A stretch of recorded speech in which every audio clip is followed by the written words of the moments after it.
എല്ലാ വിദ്യാർത്ഥികൾക്കും പുതിയൊരു വീഡിയോയിലേക്ക് സ്വാഗതം. ഈ വർഷത്തെ SPMA അതായത് self financing paramedical management association SPMAയുടെ 2024-25 അധ്യയന വർഷത്തെ പാരാമെഡിക്കൽ ഡിഗ്രി അതുപോലെ തന്നെ ഡിപ്ലോമ കോഴ്സുകളിലേക്കുള്ള പ്രവേശനത്തിനായിട്ടുള്ള അപേക്ഷ ക്ഷണിച്ചു. അതുപോലെ തന്നെ PG കോഴ്സിലേക്കുള്ള അപേക്ഷയും ക്ഷണിച്ചിട്ടുണ്ട്.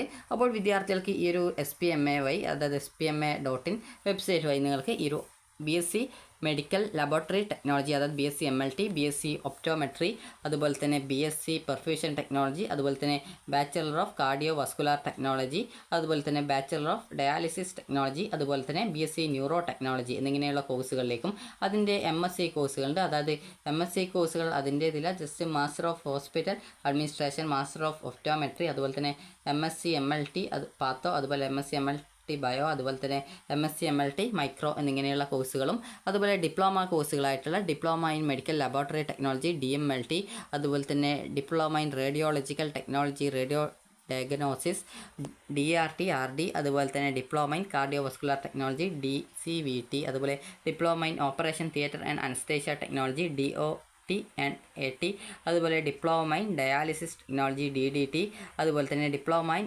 ഓഫ്താൽമെട്രിക് അസിസ്റ്റൻറ്റ് അതായത് DOA, അതുപോലെ diploma in neuro technology DNT, അതുപോലെ തന്നെ diploma in endoscopy technology DET എന്നിങ്ങനെയുള്ള കോഴ്സുകളിലേക്കുള്ള പ്രവേശനത്തിനായിട്ടുള്ള അപേക്ഷ ക്ഷണിച്ചു.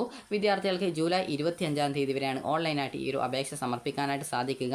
അപ്പോൾ വിദ്യാർത്ഥികൾക്ക് ഇവിടെ ഇതിൻ്റെ അതായത് പ്രോസ്പെക്ടസിൽ ഇതിൻ്റെ ആ ഒരു കോഴ്സ് ഏതൊക്കെ ആ ഒരു കോളേജുകളിലാണുള്ളത്, അതുപോലെ എത്ര വീതം സീറ്റാണ്, NRI സീറ്റ് ആ ഒരു കോഴ്സിലുണ്ടോ എന്നിങ്ങനെയുള്ള ഡീറ്റെയിൽസും, അതുപോലെ ആ ഒരു ഇൻസ്റ്റിറ്റ്യൂട്ടുമായി ബന്ധപ്പെട്ടുള്ള ആ ഒരു നമ്പേഴ്സ്, അത് കോൺടാക്ട് ചെയ്യാനുള്ള നമ്പേഴ്സ്, വെബ്സൈറ്റ് ഡീറ്റെയിൽസ് എന്നിങ്ങനെയൊക്കെയുള്ള കാര്യങ്ങളും ഇതിൽ നൽകിയിട്ടുണ്ട്. ജസ്റ്റ് നിങ്ങൾക്ക് എത്ര വീതം സീറ്റുകൾ ഏതൊക്കെ കോഴ്സുകൾക്ക് ഓരോ ഇൻസ്റ്റിറ്റ്യൂട്ടുകളിൽ ഉണ്ട് എന്നുള്ള കാര്യം നിങ്ങൾക്ക് മനസ്സിലാക്കാൻ സാധിക്കുന്നതാണ്. ജസ്റ്റ് നിങ്ങൾക്ക് ഈ ഒരു രീതിയിൽ ചെക്ക് ചെയ്ത് നോക്കാവുന്നതാണ്.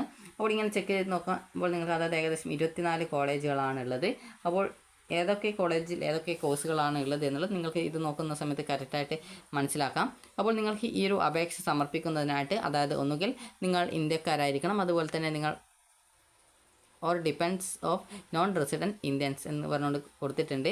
അപ്പോൾ അതുപോലെ തന്നെ നിങ്ങൾക്ക് ഈ ഒരു അഡ്മിഷനായിട്ട് എന്താണ് യോഗ്യത എന്നിങ്ങനെയുള്ള കാര്യങ്ങളൊക്കെ കറക്റ്റായിട്ട് ഇതിൽ നൽകിയിട്ടുണ്ട്. ജസ്റ്റ് നിങ്ങളത് കറക്റ്റായിട്ട് വായിച്ച് നോക്കുക. അതായത് ഓരോ കോഴ്സിൻ്റെയും എലിജിബിലിറ്റി എന്താണ്, അതുപോലെ എത്ര ആണ് ഡ്യൂറേഷൻ എത്ര ആണ് ഇങ്ങനെയുള്ള ഡീറ്റെയിൽസ് ഒക്കെ കൊടുത്തിട്ടുണ്ട്. സാധാരണത്തിൽ ഡിപ്ലോമ കോഴ്സ് ആണെങ്കിൽ ഏകദേശം 2.5 വർഷമാണ് വരിക, ഡിഗ്രി കോഴ്സ് ആണെങ്കിൽ ഏകദേശം 4 വർഷമാണ് വരിക. അപ്പോൾ ഓരോ കോഴ്സ് അനുസരിച്ചും അതിൽ മാറ്റമുണ്ടാകും. അതുപോലെ തന്നെ വിദ്യാർത്ഥികളുടെ ഏജ് 17 വയസ്സായിരിക്കണം. 31 ഡിസംബർ 2024 തീയതിക്കകം അതായത് ആ ഒരു 17 വയസ്സ് കംപ്ലീറ്റ് ആയിരിക്കണം. അതുപോലെ വിദ്യാർത്ഥികൾക്ക് ഈ ഒരു SPMA.in എന്ന വെബ്സൈറ്റ് വഴി നിങ്ങൾക്ക് ഈ ഒരു അപേക്ഷ സമർപ്പിക്കാവുന്നതാണ്. അപ്പോൾ PG ആൻഡ് UG കോഴ്സിന് 1000 രൂപയും അതുപോലെ ഡിപ്ലോമ കോഴ്സിന് 750 രൂപയുമാണ് ഫീസ് വരിക. വിദ്യാർത്ഥികൾ ഈ ഒരു ആപ്ലിക്കേഷൻ അതായത് remittance of application fee and submission of application form എന്ന് പറഞ്ഞുകൊണ്ട് ഇവിടെ നൽകിയിട്ടുണ്ട്. അപ്പോൾ നിങ്ങൾക്ക് ഇവിടെ ആദ്യത്തെ സ്റ്റേജ് അതായത് എങ്ങനെ അപ്ലൈ ചെയ്യണം എന്നിങ്ങനെയുള്ള ഡീറ്റെയിൽസ് ഒക്കെ കൊടുത്തിട്ടുണ്ട്. അതായത് entering candidate details online and creating login ID and password, അതുപോലെ രണ്ടാമത്തെ step online payment of application fee using credit card or debit card or internet banking facility. ആദ്യം നിങ്ങളുടെ ലോഗിൻ ID യും പാസ്വേഡും ക്രിയേറ്റ് ചെയ്യുക. അതിനുശേഷം നിങ്ങൾ ആ ഒരു ആപ്ലിക്കേഷൻ ഫീ പേയ്മെൻറ്റ് ചെയ്യുക. അതിനുശേഷം നിങ്ങളുടെ ആപ്ലിക്കേഷൻ കംപ്ലീറ്റ് ചെയ്ത് അതായത് 3 സ്റ്റെപ്പുകൾ കംപ്ലീറ്റ് ചെയ്യുക. Submission with colleges of 3 option, no need to send any print out, അതായത് നിങ്ങൾ ഈ ഒരു പ്രിൻ്റ് ഔട്ട് ഒന്നും SPMAയിലേക്ക് അയക്കേണ്ടതില്ല എന്നാണ് പറഞ്ഞിട്ടുള്ളത്. അതുപോലെ നിങ്ങൾ എന്തൊക്കെ ഡോക്യുമെൻറ്റുകൾ അപ്ലോഡ് ചെയ്ത് കൊടുക്കണം എന്നിങ്ങനെയുള്ള ഡീറ്റെയിൽസും ഇതിൽ നൽകിയിട്ടുണ്ട്. വിദ്യാർത്ഥികൾ അപ്ലോഡ് ചെയ്ത് കൊടുക്കേണ്ട ഡോക്യുമെൻറ്റ്സ് എന്തൊക്കെയാണെന്നുള്ള കാര്യം ഇവിടെ പ്രത്യേകം നൽകിയിട്ടുണ്ട്. അതുപോലെ അഡ്മിഷൻ ടൈമിൽ എന്തൊക്കെ ഡോക്യുമെൻറ്റ് കൊണ്ടുപോകണം എന്നിങ്ങനെയൊക്കെയുള്ള അതായത് എല്ലാവിധ നിങ്ങൾക്ക് അറിയേണ്ട എല്ലാവിധ ഡീറ്റെയിൽസും കൊടുത്തിട്ടുണ്ട്. അതുപോലെ മൈനോറിറ്റി അതുപോലെ NRI കോട്ടയിൽ എങ്ങനെ അപ്ലൈ ചെയ്യാം എന്നിങ്ങനെയൊക്കെയുള്ള ഡീറ്റെയിൽസ് ഈ ഒരു പ്രോസ്പെക്ടസിൽ കൊടുത്തിട്ടുണ്ട്. ജസ്റ്റ് കറക്റ്റായിട്ട് നിങ്ങൾ നോക്കുക. അതുപോലെ തന്നെ വിദ്യാർത്ഥികൾക്ക് വേണ്ടിയുള്ള ഇൻസ്ട്രക്ഷൻസ് ഒക്കെ ഇതിൽ നൽകിയിട്ടുണ്ട്. ജസ്റ്റ് ഇതൊക്കെ കറക്റ്റായിട്ട് നോക്കുക. അപ്പോൾ അതുപോലെ റീഫണ്ട് ഫീസ് ഡീറ്റെയിൽസും അതുപോലുള്ള മറ്റ് കാര്യങ്ങളൊക്കെ കൊടുത്തിട്ടുണ്ട്. ജസ്റ്റ് നിങ്ങൾ ഈ ഒരു കാര്യങ്ങളൊക്കെ കറക്റ്റായിട്ട് നോക്കുക. അതുപോലെ തന്നെ നിങ്ങൾക്ക് ഒരു വർഷം എത്ര രൂപയാണ് ഫീസ് വരിക എന്നിങ്ങനെയുള്ള ഡീറ്റെയിൽസും നൽകിയിട്ടുണ്ട്. അതായത് നിങ്ങൾക്ക് ഫീസ് വരുന്നത് അതായത് ഏകദേശം UG കോഴ്സിന് ഫീസ് വരുന്നത് എത്രയാണെന്നുള്ളത് ഇവിടെ നൽകിയിട്ടുണ്ട്. ജസ്റ്റ് നോക്കുന്ന സമയത്ത് ട്യൂഷൻ ഫീസ് അതുപോലെ തന്നെ സ്പെഷ്യൽ ഫീസ് എന്നിങ്ങനെ തരംതിരിച്ച് കൊടുത്തിട്ടുണ്ട്. അപ്പോൾ നിങ്ങൾക്ക് അതായത് ഒരു വർഷം നിങ്ങൾക്ക് ഫീസ് വരുന്നത് ഏകദേശം MLT കോഴ്സൊക്കെ ആണെങ്കിൽ നിങ്ങൾക്ക് ഏകദേശം 1,10,000 രൂപയാണ് ഫീസ് വരുന്നത്.